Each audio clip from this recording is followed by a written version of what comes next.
Tuhan Yesus, kami bersyukur untuk pemeliharaan-Mu dalam hidup kami. Terima kasih untuk kemampuan melewati masa-masa yang sulit dalam hidup kami. Saat ini kami mau belajar kebenaran firman-Mu yang adalah pedoman hidup kami. Kami bersyukur dalam nama Yesus. Haleluya. Amin. Puji nama Tuhan. Shalom. Salam sejahtera dalam kasih Tuhan Yesus Kristus.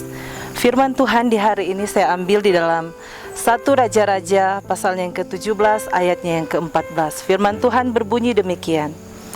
Sebab beginilah firman Tuhan Allah Israel, tepung dalam tempayan itu tidak akan habis, dan minyak dalam buli-buli itu pun tidak akan berkurang, sampai pada waktu Tuhan memberi hujan ke atas muka bumi.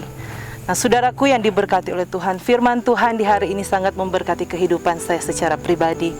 Tentunya dalam kehidupan kita sebagai manusia, ada saat kita diperhadapkan dengan masa-masa yang sulit. Bahkan kita berpikir bahwa tidak ada seorang pun yang mampu menolong akan kehidupan kita. Seperti halnya janda di Sarfat pada waktu itu. Ketika bencana kelaparan menimpa negerinya pada waktu itu, dia berpikir bahwa tidak ada yang dapat menolong hidupnya. Bahkan mereka akan mati pada waktu itu. Tetapi saudaraku yang diberkati oleh Tuhan, kehadiran Nabi Elia, perjumpaannya dengan Nabi Elia pada waktu itu membawa perubahan yang besar di dalam kehidupannya. Allah menyatakan kasih-Nya melalui Nabi Elia pada waktu itu. Saudaraku yang diberkati oleh Tuhan, janda ini dipelihara oleh Tuhan karena ada hal-hal yang dia lakukan pada waktu itu. Di sini kalau saya pelajari ada 3 hal yang janda ini lakukan. Yang pertama, bahwa janda ini mengasihi sesamanya. Di dalam kesusahannya, janda ini tidak dengan segera mengalami mujizat dalam kehidupannya.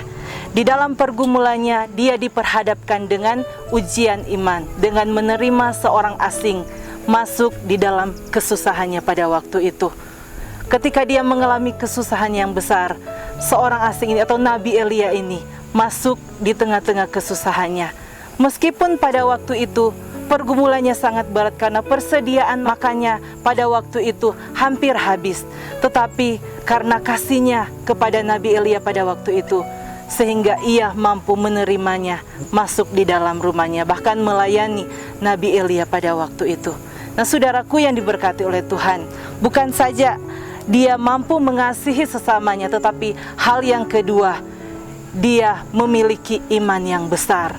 Bukan saja ia dengan ramah menerima Nabi Elia masuk di dalam rumahnya, tetapi dia mau melakukan apa yang diperintahkan oleh Nabi Elia pada waktu itu dengan membuat sepotong roti untuk Nabi Elia.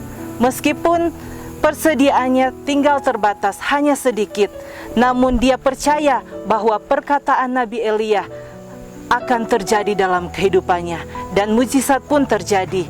Ketika dia melayani Nabi Elia, memberikan sepotong roti yang ada padanya untuk diberikan kepada Nabi Elia, mujizat pun terjadi di dalam kehidupannya. Dan hal yang berikut yang janda ini lakukan, yaitu dia mampu memberi yang terbaik bagi Tuhan. Saudaraku yang diberkati oleh Tuhan, dengan persediaan yang sangat terbatas pada waktu itu, ia mampu memberi yang terbaik bagi Tuhan. Dia percaya bahwa perkataan Nabi Elia pasti terjadi di dalam kehidupannya. Dia sudah tidak memikirkan kelanjutan atau keberlangsungan hidupnya dan anaknya pada waktu itu, tetapi dia memberi apa yang dimilikinya pada waktu itu. Saudaraku yang diberkati oleh Tuhan, bagaimanakah dalam kehidupan kita sebagai orang-orang yang percaya di masa-masa sulit yang Tuhan izinkan kita hadapi? Mampukah kita mengasihi sesama kita? Mampukah kita memiliki iman kepada Tuhan, percaya bahwa Tuhan kita itu luar biasa? Dan mampukah kita memberi yang terbaik bagi Tuhan ketika kita diperhadapkan dengan kesusahan? Nah, saudaraku yang diberkati oleh Tuhan, di tengah-tengah pandemi COVID-19 ini yang sudah semakin banyak, bukan berkurang, kita percaya bahwa Tuhan tidak akan pernah meninggalkan kita. Ketika kita mau mengasihi sesama kita, kita percaya dengan iman kita kepada Tuhan, kita selalu memberi yang terbaik bagi Tuhan. Saya yakin dan percaya pemeliharaan Tuhan selalu nyata dan sempurna di dalam kehidupan kita. Puji Tuhan, Shalom.